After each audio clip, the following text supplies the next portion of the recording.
And in 2 days, hundreds of new laws will go into effect in Texas. Several will impact you and how you get around on the road. Right now, at this very moment, there is something happening in Texas that is going to hit the wallets of millions of drivers. And the frustrating part is that most people have absolutely no idea what is coming for them. We need to talk about this today because the financial impact is already starting to show up. And the longer you wait to understand what has changed, the more likely you are to get caught in a system that can cost you thousands of dollars and potentially take away your ability to drive altogether. This is not one of those stories about some distant law that might affect you someday. This is happening now, and it is going to touch the life of every single person who gets behind the wheel in Texas, whether you are a careful driver who has never had a ticket or someone who has had a few bumps in the road over the years. Starting on January 1st of this year, Texas activated a series of new laws that completely changed how traffic violations are handled, how insurance companies look at your driving record, and how quickly you can find yourself in serious financial trouble from making one mistake behind the wheel. These laws are already in effect, meaning that right now, as we speak, law enforcement is operating under these new rules. Automated camera systems are capturing violations at a much higher rate than before, and insurance companies are starting to recalculate their rates based on this new enforcement landscape. The clock is ticking because we are still in the early stages of this transition, which means most people have not yet felt the full impact, but that is about to change very quickly as tickets start piling up and insurance bills start arriving with shocking new numbers on them. The first thing you need to understand is that Texas has completely transformed how it handles driving while intoxicated cases, and the penalties are now so severe that a single DWI arrest can destroy your financial stability for the next 3 to 5 years or even longer. Under the new system, if you get arrested for driving while intoxicated, you are now facing automatic triggers that tell your insurance company to raise your rates by anywhere from 50% all the way up to 200%. And those elevated rates do not just last for a year or two. They stay with you for 3 to 5 years at minimum, sometimes longer depending on which insurance company you are with and what your previous driving history looks like. Think about what that actually means in real numbers.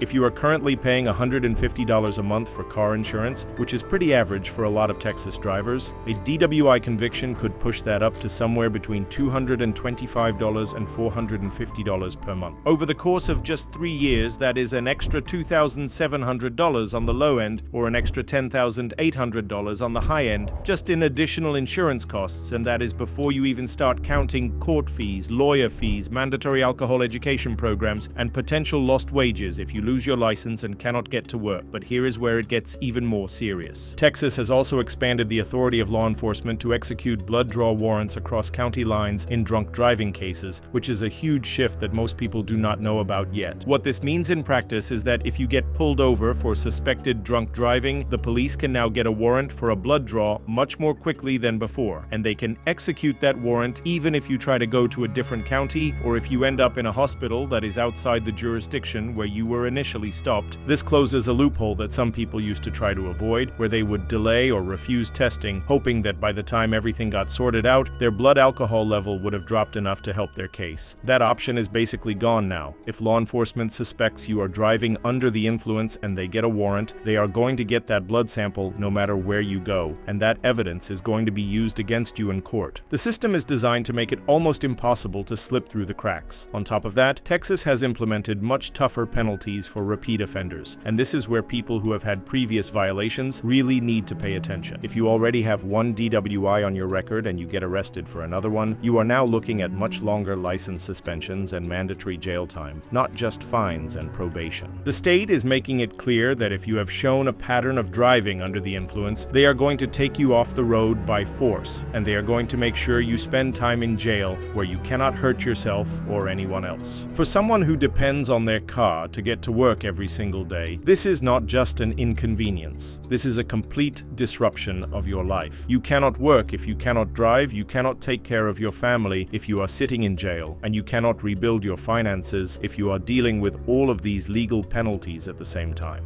Now, here is the part that is going to catch a lot of people off guard. This is not just about drunk driving. Texas is also cracking down hard on regular traffic violations in ways that are going to affect millions of drivers who would never dream of of getting behind the wheel after drinking. The state has joined a nationwide trend toward using automated camera systems to catch speeding violations and red light violations, and these systems are being deployed at a much higher rate than most people realize. What this means is that you are now much more likely to get a ticket in the mail for violations that you might not even remember committing. Maybe you were running a little late to work and you rolled through a right turn on red without coming to a complete stop. Maybe you were driving on the highway and you did not realize the speed limit had dropped from 70 to 60 in a construction zone. These automated cameras are watching all the time, and they are programmed to catch everything, and every single ticket they generate adds points to your driving record. This is critical to understand because insurance companies use those points to calculate how risky you are as a driver, and the more points you accumulate, the higher your premiums go. It does not matter if you got the ticket from a police officer who pulled you over or from a camera that caught you on film. It all goes on your record, it all affects your insurance rates, and it all adds up faster than you might think. A lot of people assume that if they just pay the fine and move on, it is over and done with. That is not how it works anymore. The fine is just the beginning. The real cost comes from the insurance increase that follows you for years, and from the points that stay on your record and make you vulnerable to even harsher penalties if you get another violation down the road. Distracted driving enforcement has also been taken to a whole new level, and this is something that almost every driver needs to think about because almost everyone uses their phone in some way while they are in the car. Texas has moved from what is called secondary enforcement to primary enforcement when it comes to phone use while driving. Let me break down what that means in simple terms. Under the old system, a police officer could not pull you over just for using your phone. They had to stop you for something else first, like speeding or running a stop sign, and then they could add a distracted driving citation on top of that. Under the new system, if an officer sees you looking at your phone while you are driving, that is enough reason all by itself to pull you over and write you a ticket. You do not have to be doing anything else wrong. Just having your phone in your hand or looking down at it while you are behind the wheel is now a primary offense. Think about how many times you have checked your phone at a red light, or glanced at your GPS while you were driving, or quickly answered a text message while you were stuck in traffic. All of those actions are now violations that can get you pulled over, and the penalties for these violations have been increased significantly. They now carry heavier point penalties than before, which means they have a bigger impact on your insurance rates. This is designed to get people to stop using their phones completely while driving, and the enforcement is getting more aggressive every single week. Officers are being trained specifically to watch for this behavior, and they are being told to issue citations whenever they see it happening. Here is what all of this adds up to in real life. A regular person who is just trying to get through their day can now find themselves in serious financial trouble from a single mistake. Let me paint you a picture of how quickly this can spiral out of control. Imagine you are driving home from a long day at work, you are tired, you are stressed, and you stop at a happy hour with some friends to decompress. You have a couple of drinks, nothing crazy, but maybe you are closer to the legal limit and you realize. You get in your car thinking you are fine, and you get pulled over at a checkpoint or because you drifted slightly out of your lane. You get arrested for DWI, and suddenly your entire world changes. Your insurance company gets notified, and within a few weeks you get a letter telling you that your rates are going up by 150%. Your court date comes around, and even with a lawyer, you are looking at thousands of dollars in fees. You have to take time off work to deal with court appearances and mandatory classes. If you lose your license even temporarily, you have to figure out how to get to work, how to get your kids to school, how to handle all the daily tasks that require a car in a state where public transportation is extremely limited. Or maybe it does not even involve alcohol. Maybe you are running late to pick up your child from daycare and you are speeding a little bit to make it on time. An automated camera catches you going 15 miles over the limit and you get a ticket in the mail. You pay the fine thinking that is the end of it. But then a few months later, your insurance bill comes and it has jumped by $40 a month. That does not sound like much, but over 3 years, that is an extra $1,440, all because you were trying to avoid a late pickup fee at daycare. Or maybe you are sitting at a red light and you quickly glance at your phone to see if your spouse texted you back about dinner plans. A police officer sees you do it, pulls you over, and writes you a ticket. Points go on your record, your insurance goes up, and you are paying for that one moment of distraction for the next several years. The people who are going to be hurt the most by all of this are everyday Texans who rely on their cars for everything. In most parts of Texas, you cannot survive without a vehicle. There is no subway system, there is no comprehensive bus network, and everything is spread out over huge distances. If you live in a city like Houston or Dallas or San Antonio, you might have some public transportation options, but they are limited and they do not go everywhere you need to go. If you live in a smaller town or a rural area, you have basically no no options at all. Your car is your lifeline to work, to the grocery store, to the doctor, to school, to everything. Taking away someone's license or making their insurance so expensive that they can no longer afford to drive is not just a punishment. It is a complete disruption of their ability to function in normal society. And here is the really difficult part of this whole situation. The people who can afford to absorb these costs, the people who have money in the bank and access to good lawyers and who can pay for higher insurance without missing a meal, those people are going to be fine. They might be annoyed by the increased enforcement, they might complain about the higher costs, but they are not going to be destroyed by it.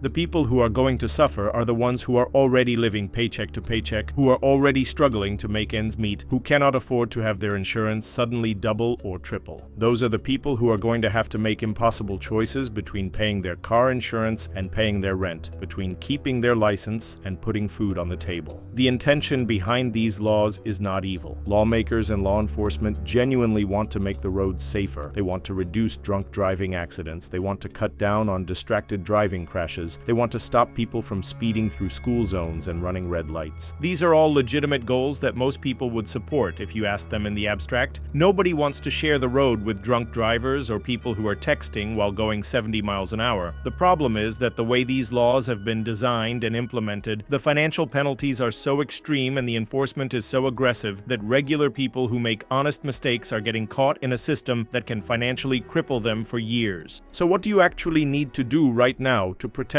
yourself? First and most importantly, you need to understand that the rules have changed and the stakes are much higher than they used to be. If you are going to drink at all, you need to plan ahead and make absolutely sure you have a safe way to get home that does not involve you getting behind the wheel. That means designating a sober driver before you start drinking, using a rideshare service like Uber or Lyft, calling a taxi, or just staying where you are until you are completely sober. The cost of a $30 rideshare is nothing compared to the cost of a DWI arrest, and more importantly, you are not putting yourself or anyone else in danger. Second, you need to completely change how you use your phone while you are in the car. The safest thing to do is to put your phone completely out of reach before you start driving. Put it in your glove compartment. Put it in your bag in the back seat. Put it somewhere where you cannot grab it even if you want to. If you absolutely need to use your phone for GPS navigation, set it up before you start driving and make sure it is mounted in a place where you do not have to look down at it or touch it while the car is moving. If a call or text comes in that seems urgent, pull over to a safe location before you look at it or respond to it. Do not try to sneak a glance at a red light. Do not try to quickly type out a response while you are in slow traffic. Third, pay much closer attention to speed limits, especially in areas where they change frequently like construction zones or school zones. The automated camera systems are particularly focused on these high-risk areas, and they are calibrated to catch anyone who is going even a few miles over the limit. If you see a sign that says the speed limit is dropping, slow down immediately. Do not wait until you think you might see a camera or until you get to wherever you think the new limit actually starts. Fourth, if you do get a ticket or if you do get arrested for any kind of traffic violation, do not just pay the fine and assume it is over. Talk to a lawyer who specializes in traffic law and find out what your options are. In some cases, you might be able to get a ticket reduced or dismissed, or you might be able to take a defensive driving course that keeps points off your record. Every point matters now because every point affects your insurance rates. The bottom line here is that driving in Texas has fundamentally changed over the last few weeks, and most people have not caught up to that reality yet. The enforcement is stricter, the penalties are harsher, the financial consequences last longer, and the automated systems are catching violations at a rate we have never seen before. This is not going to go away, and it is not going to get easier. You cannot afford to treat this like business as usual. You cannot afford to think that a ticket is just a ticket, or that a DWI arrest is something you can just pay your way out of and forget about. The consequences are too severe, they last too long, and they affect too many parts of your life. What you need to take away from all of this is that you are now operating in an environment where the margin for error has shrunk dramatically. Things that might have gotten you a warning a year ago will get you a ticket today. Things that might have cost you a couple $100s in fines will now cost you thousands of dollars in increased insurance premiums. Drive more carefully, plan ahead if you are going to drink, put your phone away, pay attention to speed limits, and take every every violation seriously because every violation has real consequences that will follow you for years. This is not about fear. This is about being informed and being prepared. The more you understand about how this system works and what the actual penalties are, the better equipped you are to avoid getting caught in it. Share this information with the people in your life who drive in Texas. Talk to your family about planning safe rides home if anyone is drinking. Talk to your teenagers about the dangers of using their phones while driving and about how much those violations can cost. The more people who understand what is happening, the more people who can protect themselves and avoid the financial devastation that comes with getting caught in this new enforcement regime. If you found this information valuable and you want to stay updated on how these laws continue to develop, make sure you follow this channel and turn on notifications. Drop a comment below and let me know if you have already been affected by any of these new laws or if you have questions about how to protect yourself going forward. Share this with anyone you know who drives in Texas, because the more people who know about this, the fewer people who are going to get blindsided by penalties they never saw coming. Stay informed, stay safe, and understand that driving in Texas has changed in ways that are going to affect all of us.